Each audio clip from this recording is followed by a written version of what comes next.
Hello friends, welcome back to my channel. Today we're drawing Rumi from Kpop Demon Hunters.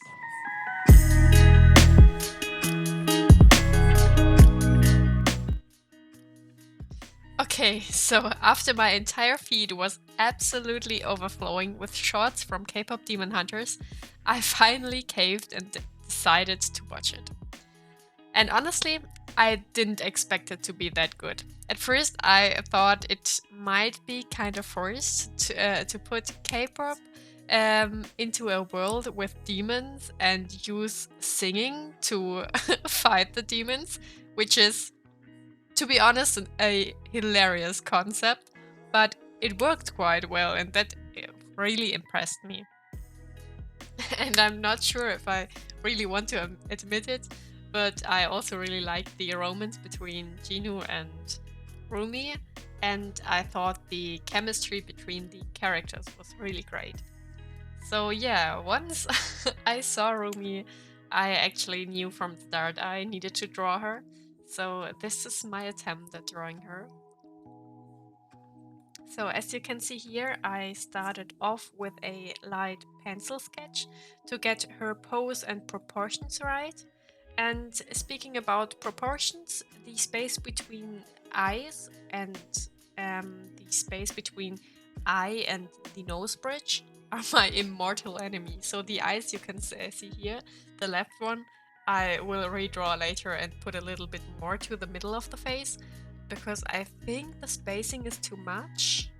Yeah, I think it comes out fine, so let's just keep it that way. Yeah, and I honestly really like the sketch itself, so I was kind of scared to color it in because I didn't want to fuck it up. If you know what I mean. If you know, you know.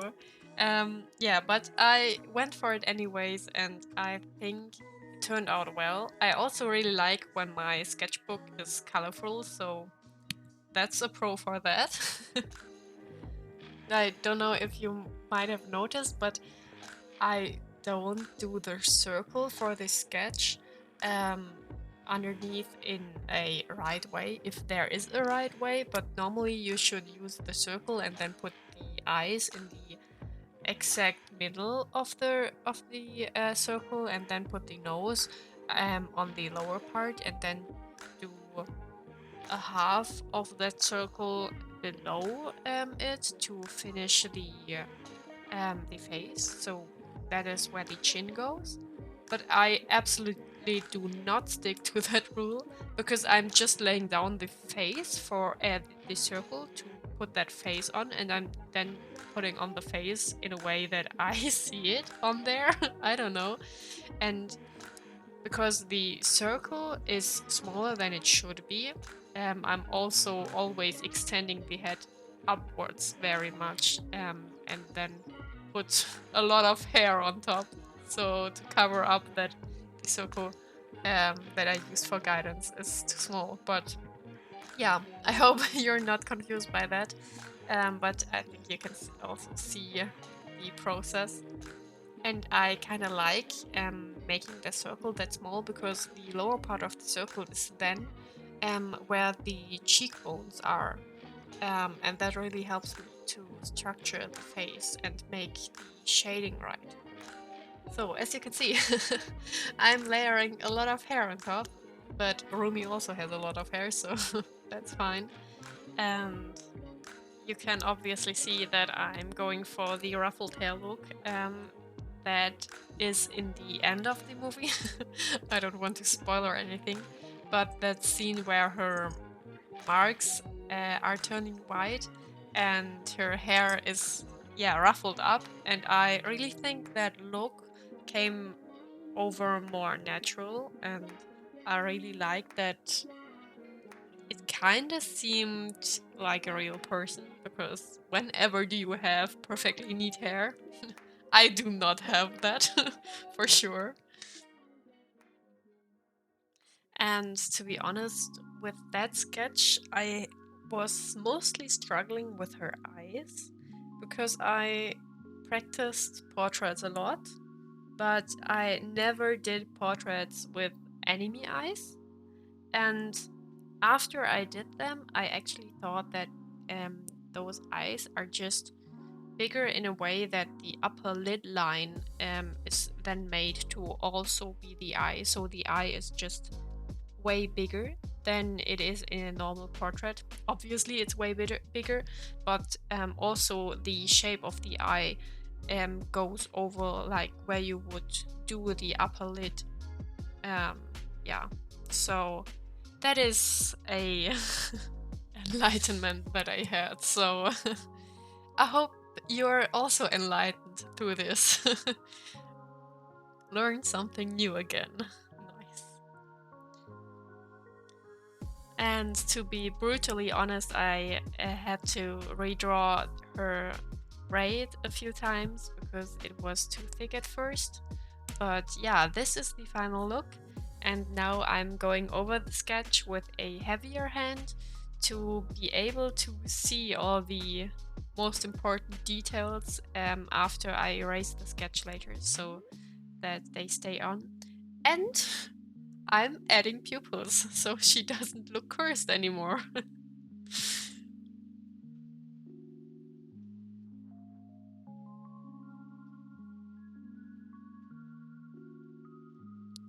And looking at the sketch now, I actually really liked it. And I don't know what it is, but sketches like that have something, and I really like the depth they have. And I don't know, I think I just like sketches, so I was very scared, like I said, to draw it in. And seeing it again, I still really like it.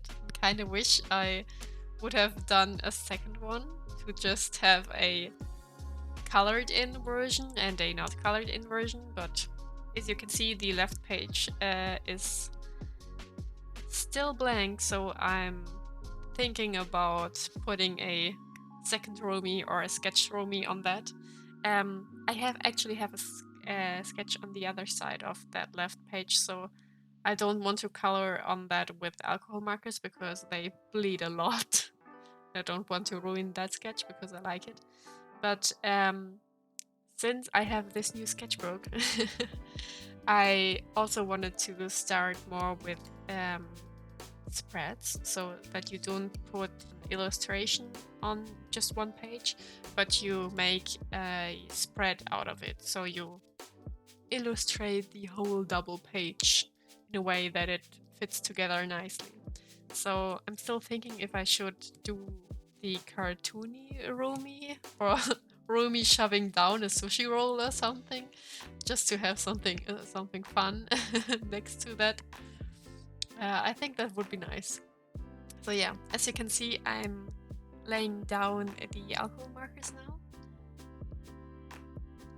And I'm starting with very light colors because with alcohol markers it is easier to build them up to go from light to dark. Of course, because you cannot go from dark to light, obviously. Yeah, and to my surprise, I was actually struggling with the amount of pinks I had. Because I had very light ones and very dark ones, but the only color set I do not have from the OHUHU alcohol markers is the primary color set. So yeah, I have every other color set, but not this one. So I think the main pink tones I do not have. That was kinda making me struggle, but I think I managed it. I think I did kind of well. Sounds crazy to say that about something I made myself, but I think it's fine. And yeah, my neighbor just started drilling enormous holes in our wall, in our shared wall. So if you hear a annoying drilling sound in the back, please go for my neighbor. It is annoying.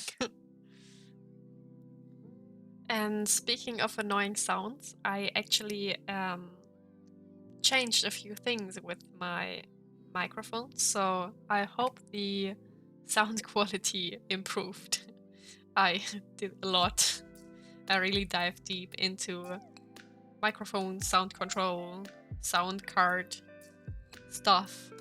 Yeah, and I think it's very strange because, of course, my editing program takes my sound in RAW, but if I talk on Discord, I actually get compliments how my voice sounds. And when I record videos with the same microphone, it sounds awful. So please bear with me. I'm still improving stuff, but I think it improved a lot in comparison to my last videos. So I'm listening to my comments, guys. If you comment something below, I'm actually reading it, and I will respond. If you're not from one day to another bombard me with, I don't know, thousands of comments, but that's unlikely to happen, I think. But yeah, if you want to interact with me, please comment. I'm really happy if you comment. It makes my day. And please consider liking and subscribing if you like this content. And yeah, as you can see, I'm continuing with coloring the hair. I'm actually kind of proud how the eyes turned out because I'm always a little scared of shadowing the eyes, or to make the white part of the eye dark, because especially the right one has very dark shadows in my opinion. So I actually went in with a few lilac colors, and that was kind of scary, but I think it turned out well. And I think the cherry on top when you're drawing eyes is actually when you later add highlights with your white pen marker of choice. Mine is a Posca marker. And I think that really adds some life to the eyes. And yeah, I really struggled with coloring the hair because on the left side there's actually blue light hitting her hair, and on the right side there's this pink light. And I put on a few different blue tones, which were, I think, too much. If I would redo it, I would actually choose 3 different colors, so 3 different violet tones and 3 different blue tones, and then make like highlights, midtones, and shadows. And then after that, go over it again and add more colors if needed. So if you're redrawing this, please let me know and keep that in mind. So yeah, actually, if you're redrawing this or drawing along with me, please let me know. That would actually too make my day. And if you want to share something with me, you can go to my Instagram and just write me there, text me there, link me in stuff you make. I would really enjoy seeing your stuff.